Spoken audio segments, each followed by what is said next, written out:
Hello friend, debate with शाइला में आप सबका स्वागत है। और आज के इस खास शो में हमें ज्वाइन किया है परवीन पूजा उपाध्याय जी ने। Thank you so much man for coming to my show. Thank you so much for having me. बहुत बहुत आभार आपका। थैंक यू सो मच जी। मैम, आज हम आपसे बहुत ज्यादा सवाल पूछने वाले हैं। सबसे पहले मेरा जो आपसे सवाल ये है कि सनातन धर्म अपनाने के बाद आपकी जिंदगी में क्या चेंजेस आए हैं? सनातन धर्म मैंने बहुत लेट अपने लाइफ में इसको एक्सेप्ट किया, क्योंकि जब मैंने इस्लाम छोड़ा आई वॉज वेरी यंग। मैं 20 भी नहीं थी जब मैंने इस्लाम छोड़ा। And when I took up Sanatan I was almost 50। तो मेरा मेरा जो बीच का जो एक पार्ट है, आई वॉज एन एग्नोस्टिक। मैं सोचती थी, मतलब मैंने बुद्धिज्म को भी देखा, बहुत ज्यादा उसको भी पढ़ा मैंने। थोड़ा बहुत क्रिश्चियनिटी की तरफ भी मैंने रुख किया, लेकिन मुझे कहीं पर भी वो दैट काइंड ऑफ पीस मुझे कहीं पर भी नहीं दिखा। मैंने हमेशा देखा है कि Sanatan is one, because I am married to a Hindu also. मैंने देखा है ये लोगों को भी कि how they are, how they react, how much they respect they give others. ये मेरे लिए बहुत इंपॉर्टेंट है कि एक इंसान दूसरे इंसान के साथ कैसे बिहेव करता है। That is very important to me. चाहे वो कोई भी काम करता हो, चाहे वो एक होटल में वेटर हो, चाहे वो हमारे यहाँ कूड़ा कचरा उठाने वाली एक महिला, कोई भी हो, मेरे लिए कोई भी मुझसे ऊपर या मुझसे नीचे नहीं है। आई बिलीव कि सभी लोग, मैं सिर्फ कहने के लिए नहीं कह रही हूँ, because this has happened in my life, कि मैंने सभी को अपने जैसा ही समझा है। कभी ये नहीं कि जस्ट बिकॉज वो हमारा कूड़ा कचरा उठा रही है तो मैं उसको घर के अंदर नहीं बुला सकती हूँ, या मैं उसको पानी नहीं पिला सकती हूँ, या मैं उसका बर्तन अलग रख दूं। I am not that kind of a person. तो मुझे ऐसा लगा कि मुझे बहुत पीस मिला। फर्स्ट थिंग तो मुझे बहुत पीस मिला। मुझे जो स्पेस चाहिए था वो शायद मुझे मेरे हस्बैंड से शादी करने के बाद ही मिला।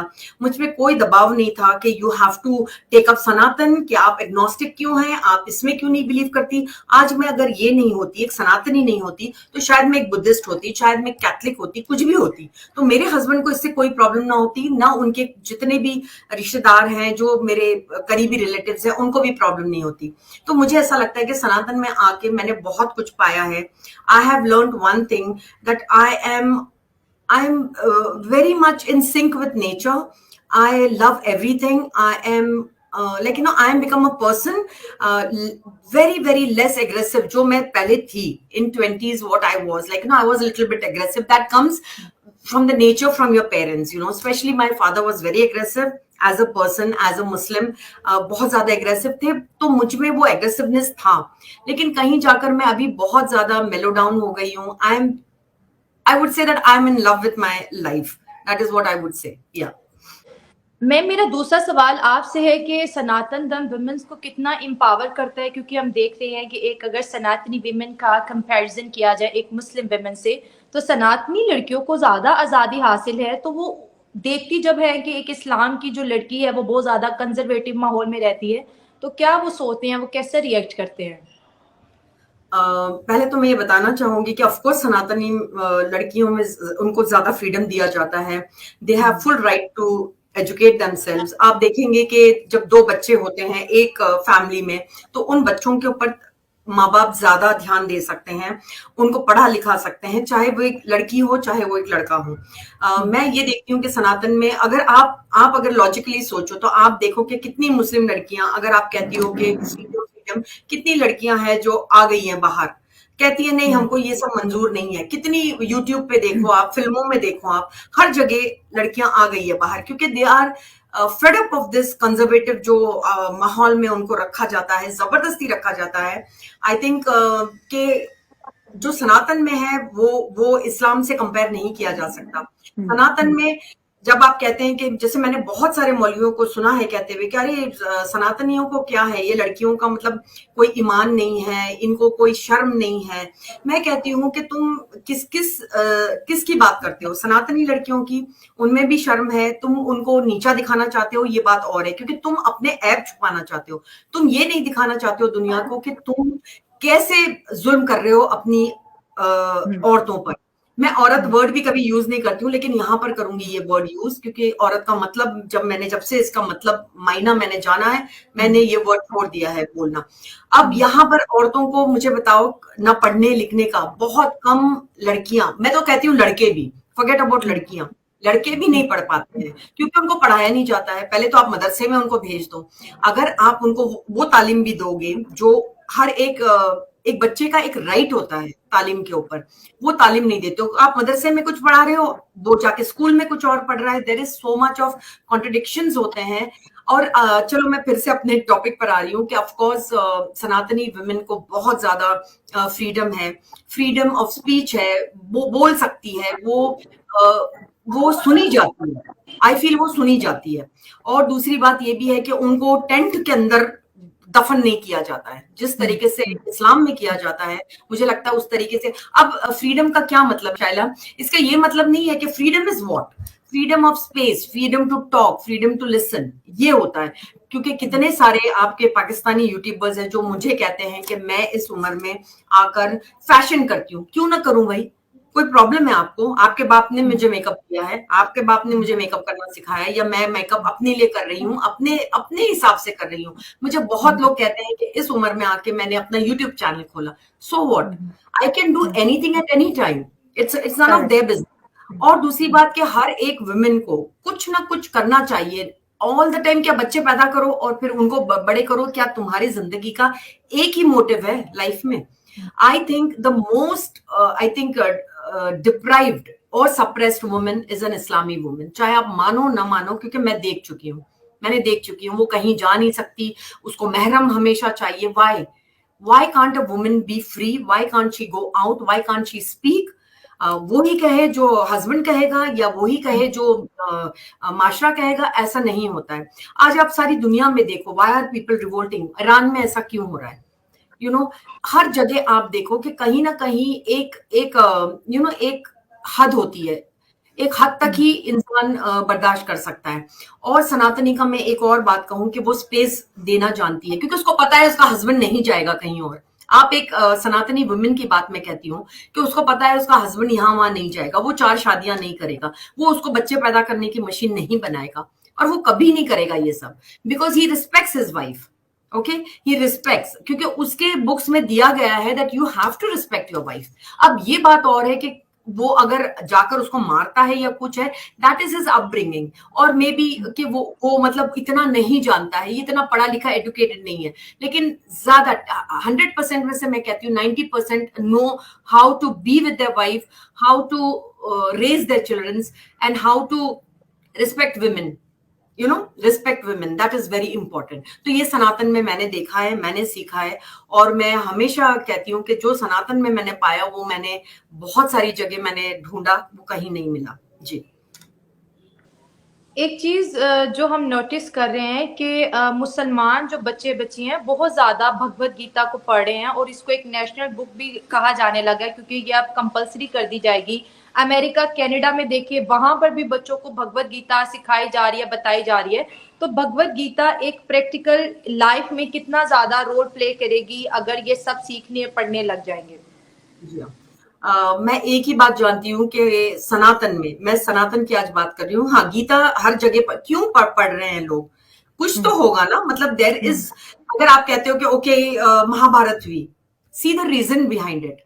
अगर आप देखोगे कि हमने ऐसा नहीं है कि बस हमको पूरी दुनिया को हिंदू बनाना है, बिल्कुल भी नहीं। कभी आपने सुना है कि किसी ने किसी को इसलिए मतलब जंग लड़ ली कि भाई आप हिंदू बनो, मार मार के किसी को हिंदू बनाया है? कभी भी नहीं। तो we do not believe in converting anybody. घर वापसी एक चीज है कि अगर आपको वापस आना है हिंदुइज्म में, then you can come back without any force.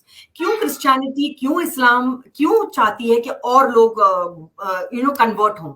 We do not believe in conversion at all. तो मैं ये कहती हूँ कि गीता यही सिखाती है कि जहां पर अधर्म, मतलब जहां पर इनजस्टिस हो रहा है, you can stand and you can stand and fight for it, but not just because कि भाई आप एक मुसलमान नहीं बन रहे हो तो आपको काट दो, या ये कलमा नहीं पढ़ रहा है उसको काट दो, या एक लड़की को लेकर आओ उसको जबरदस्ती का आप कलमा पढ़ा के ही उससे शादी करोगे। क्यों? Why so? I mean, I don't believe. I have seen people. मैं सही में आपको एक एग्जांपल देती हूँ कि मैंने एक ऐसी लड़की को देखा है जो कन्वर्ट तो हो गई है, but in her heart she is not converted. तो मतलब ही क्या हुआ?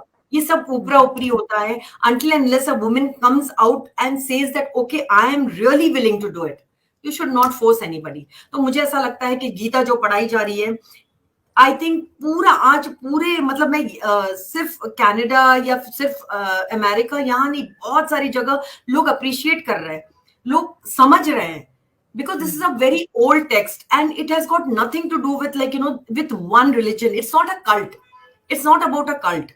So it is about full world, it's for full world. ये लोग नहीं समझ पाते हैं, ये कहते हैं, ये हिंदुइज्म से जोड़ देते हैं. No doubt about it. अब हम ही लोग हैं जो मतलब इसको पढ़ रहे हैं, लेकिन ये कोई ऐसी चीज नहीं है कि आप ऐसे समझो कि ये सिर्फ इसके लिए लिखी गई है. This is for the Mankind. हम ये नहीं कहते कि भाई तुमने अगर नहीं माना ना तो तुम काफिर हो, तुम हमारे लिए you are the worst creature. It's nothing like that. It gives you so much empowerment. I feel it's the best book if you really understand what is given in that. उठ के तुम तलवार लेके किसी को मारने के लिए नहीं दौड़ सकते कि भाई तुम हमारे इसमें क्यों नहीं आ जा रहे हो, तुम क्यों नहीं ये श्लोक पढ़ रहे हो, या तुम ये क्यों नहीं कर रहे हो. It's not that. It's about the full Mankind. उल्टा हमने तो मैनकाइंड का सोचा है, तुमने तो इस्लाम ने तो सिर्फ अपना सोचा, सिर्फ अपनी उम्मा का सोचा, अपने लोगों का सोचा. उसने दूसरों को तो इतना काट के रख दिया है कि there is so much of hatred in this world. आप देखो कितना hatred फैला इसकी वजह से. So I feel that nothing is like the book Bhagavad Gita if you really understand what it says. जी. हमने ये देखा है कि जब एक मुसलमान लड़की घर वापसी करती है तो उस पर बहुत ज़्यादा जश्न मनाया जाता है, लेकिन जब एक हिंदू लड़की इस्लाम कबूल करती है तो उसको लव जिहाद कहा जाता है और उसके ऊपर बहुत ज़्यादा गुस्से का इजहार किया जाता है, जबकि दोनों ही अपनी मर्जी से करती हैं. तो आपको फ़र्क क्या दिखता है? आप कहते हो मर्जी, मैं कहती हूँ मर्जी से कभी भी. पहली बात तो अगर आपने देखा होगा, ये लव जिहाद का तो वर्ड ही नहीं है. There is no love in this jihad. Okay, to go, आपको पैसे दिए जा रहे हैं लड़कियों को फंसाने के लिए. I am not talking just because ये वीडियोस हमने देखी है जहां पर मौलवी इस चीज का इकरार कर रहा है, इस चीज का फोन के ऊपर कह रहा है कि ये लड़की का इतना पैसा, they have been given like this. अब मुझे बताओ कि कोई लड़का हीरो बन के अपनी पूरी आइडेंटिटी छुपाकर अगर वो जाता है कॉलेजेस में या जहां भी और लड़कियों को फंसाता है, यू टेल मी कौन सा लव जिहाद है, कौन सा लव है इसमें? फिर वो लड़की को अगर आप अपने चलो अगर आप अपने कम्युनिटी में लेकर भी आते हो, आप उसकी क्या हालत करते हो? या तो वो सुटकेस में पाई जाती है, या तो उसको इतना मारा जाता है, या तो उसके फैमिली उसको इतना टॉर्चर करती है क्योंकि वो काफिर से मुसलमान होकर आई है, या तो उसके ऊपर इतना जुल्म किया जाता है because she is not a born Muslim. मतलब मैं आपको बताती हूँ, मैं एक चैनल चला रही हूँ और मैंने बहुत सारी लड़कियों का इंटरव्यूज लिया है जहां पर ये लड़कियां खुद बता रही है कि उनको कितना परेशान किया गया और आज वो कोर्ट में केसेस लड़ रही हैं. पहली बात तो आपको कोर्ट मैरिज करनी नहीं होती है, आपको सिर्फ अपना निकाह करना होता है, क्योंकि आपको पता है कि मैं ऐसे तलाक दे दूंगा, मेरा काम हो गया, मैं ऐसे तलाक दे दूंगा, मैं जन्नत में चला जाऊंगा, मैंने इतनी लड़कियों को फंसाया, मैंने ऐसे शादी की, मैंने ऐसे बच्चे पैदा किए. So this all is a trap. मुझे ऐसा लगता है दिस इज नॉट लव जिहाद, ये ट्रैप जिहाद है जो चलाया जा रहा है. और ये बहुत, हम सिर्फ ऐसे ही नहीं कह रहे. आज मैं सोचती हूँ कि आज मैं 30 साल पहले नहीं जानती थी कि ऐसा होता है, because my mother is a converted from Hinduism to Islam. So my father never उन्होंने कभी उन पे हाथ नहीं उठाया, कभी कुछ नहीं. He married couple of times, but कभी टॉर्चर करना ये मैंने नहीं देखा अपने लाइफ में. बट एज आई ग्रू और जब मुझे पता चली ये सब बाहर की बातें, today I am seeing everywhere कि ये लव जिहाद के नाम के ऊपर कि लव जिहाद है. हम क्यों खुशी मनाएं कि एक लड़की जा रही है, वो अपने मौत के मुंह में जा रही है. मैं कहती हूँ वो मौत के मुंह में जा रही है. कितनी लड़कियां हैं जो सेफ हैं, कितनी लड़कियां आके बाहर कह सकती है कि हाँ कि मतलब मैं बहुत खुश हूं. मैंने किसी को भी नहीं देखा ऐसे जो कहे कि मैं बहुत खुश हूं. मैंने ऐसी लड़कियों को देखा है, इतनी तड़पती हुई लड़कियों को देखा है कि जो बच्चे उनको दे दिए and then they are not bothered. तो ये किस तरीके का, मतलब क्या लव है इसमें? आप इसीलिए कर रहे हो कि आपको ऊपर एक टिकट चाहिए, आपको जन्नत की टिकट चाहिए कि भाई आपके मौलवी ने कह दिया कि भाई लड़कियों को फंसा लो, कर लो, तुम्हें सवाब मिलेगा, आपके एंट्री जन्नत में मतलब वो हो गई. This is not. मैं कभी भी ये नहीं कहूंगी, अगर मुझे ऐसा लगता, मैं कभी भी ये नहीं कहूंगी कि भाई एक मुसलमान से शादी नहीं करो अगर ये सब बातें नहीं होती. तो मैं जरूर कहती, because love is love, but there is no love in this type of relationship, there is no love at all, 0% love है, zero.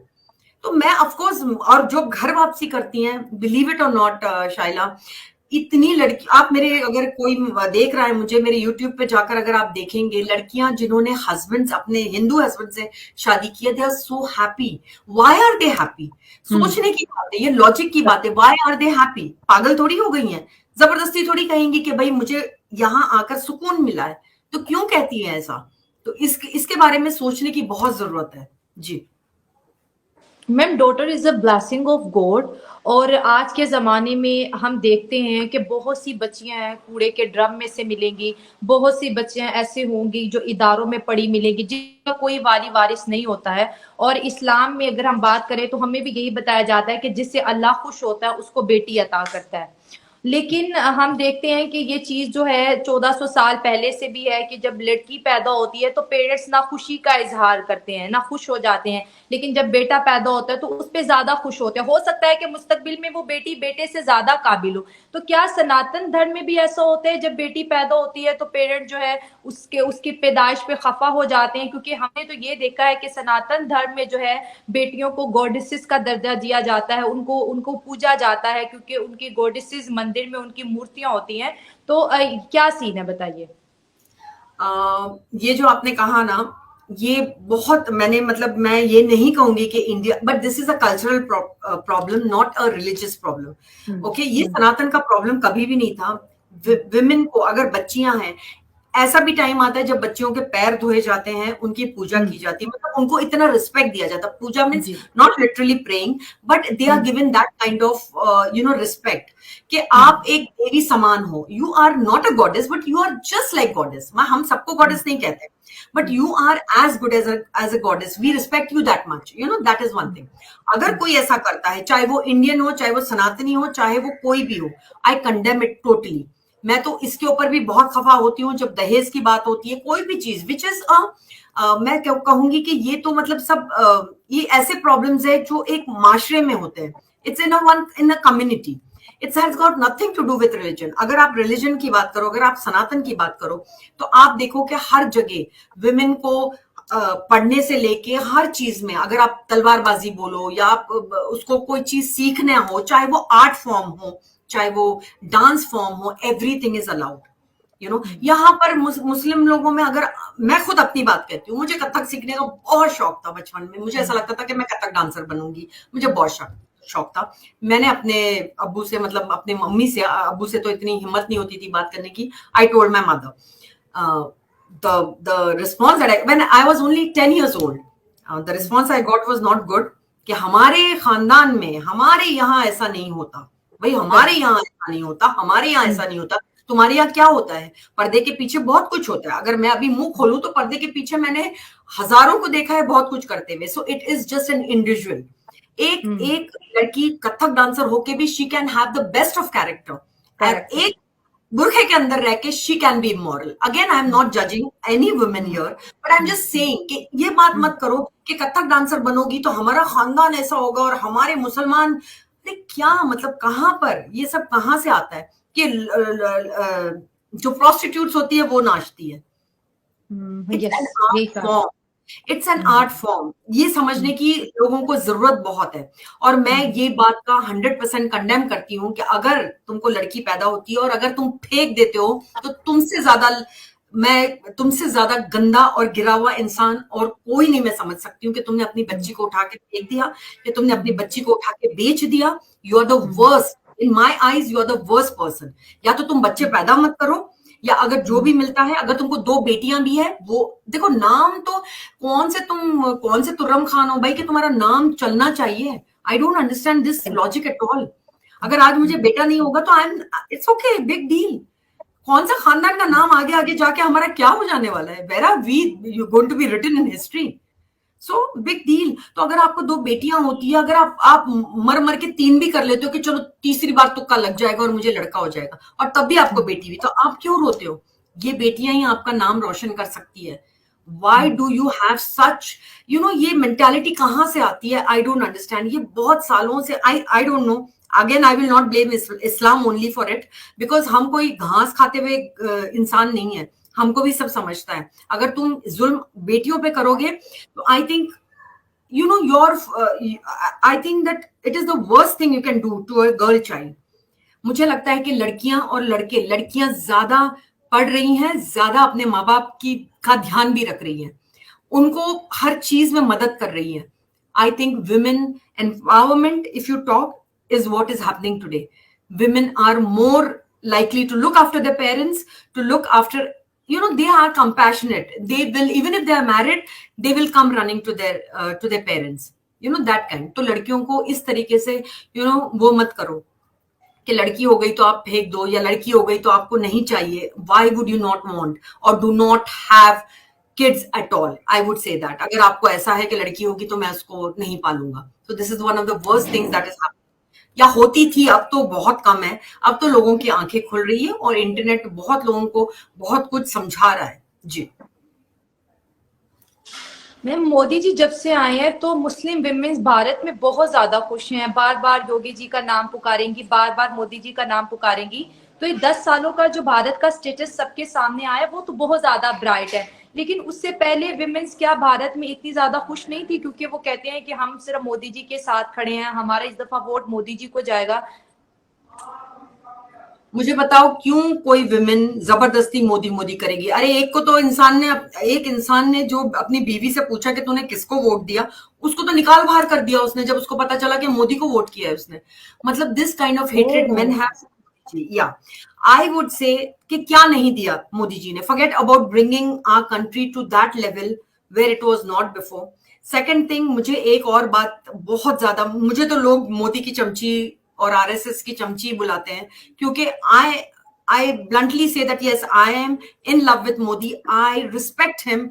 I am a big fan of his. I mean, I feel that जो ये 10 सालों में हुआ है, especially for Muslim women also, they know ना, they can see कि एक मुफ्ती मौलवी उनके साथ में क्या हरकतें करता है, और एक बीजेपी आपको कहाँ लेके जा रही है, एक मोदी सरकार आपको क्या रिस्पेक्ट दे रही है. अगर आपको 3 तलाक से, और आपको मतलब बहुत सारी चीजें हैं, आपको राशन का, आप हर चीज को अगर आप देखोगी, अगर if you see the things that he's doing for, especially for Muslim women, उनको क्या पड़ी हुई है. He could have gone and done only for Sanatanis or only for Hindus. He is not being biased. उसके लिए भी उनको बहुत लोग वो करते हैं कि क्या जरूरत है, what is the need of doing for this people, जो लोगों को कभी भी शुक्राना अदा करना आता ही नहीं है. They are never thankful to whatever he does. तो ये बात भी है. I say that Modi ji का आना और योगी जी का आना is a blessing to this country. It's a real blessing to this country. छोटे मोटी चीजें तो होती रहती है, वो इतना बड़ा कंट्री संभाल रहे हैं, इतनी कुछ चीजें होती है. I think BJP is the only answer for our country's development. विकास हो रहा है. Women, he has given so much opportunity, scholarships दी है आपके बच्चों को. आपको वो नहीं दिखता है. आपको सिर्फ ये दिखता है कि बस हमारा इस्लाम, and the beginning and the end is only Islam. No, it cannot be. अगर आप चाहते हो कि आपके बच्चे भी पढ़े लिखे, क्यों आपके बच्चे नहीं पढ़ लिखते हैं? क्योंकि you are the reason for it. अगर मोदी जी चाहते हैं कि आपके बच्चों को स्कॉलरशिप क्यों दे रहे हैं? क्यों कंप्यूटर एक हाथ में और एक हाथ में आपको क्यों कहते हैं कि कंप्यूटर रखो और पढ़ो? For what? और आप क्या कर रहे हो? जब भी मैं किसी का भी इंटरव्यू देती हूँ, दे आर एंटी मोदी. और विमेन समझ रही हैं. They can't say that's a different thing, Shaila. They cannot, they are not allowed to speak. That's a different thing. लेकिन दिल में सारी औरतें मोस्टली जानती हैं कि what he is doing is he's the only savior for them. मुझे तो यही लगता है, and I feel very proud that Modi ji is our prime minister, and our CM is Yogi ji. Ji. Exactly, ma'am. Personally, I like Modi ji very much because very good gentleman. He is a very good human being. But या currently आपको पता है कांग्रेस और मोदी जी के बीच एक competition काफी time से चलता आ रहा है, लेकिन मैं खुद पाकिस्तान से जब ये चीजें देखती हूँ मैं बहुत ज्यादा खुश होती हूँ कि हमने एक ऐसे वजीर आजम को पाया है जिसने रिलीजन को नहीं बल्कि मुल्क की डेवलपमेंट को बेस बना के भारत का एक नाम रोशन किया है। So ma'am, thank you so much, आपने अपना कीमती वक्त हमारे लिए निकाला। आपसे बात करके बहुत अच्छा लगा। थैंक यू सो तो मच, वेलकम। दोस्तों, ये था आज का हमारा प्रोग्राम। होप सो आपको पसंद आएगा। मिलते हैं अगली वीडियो में। God bless you.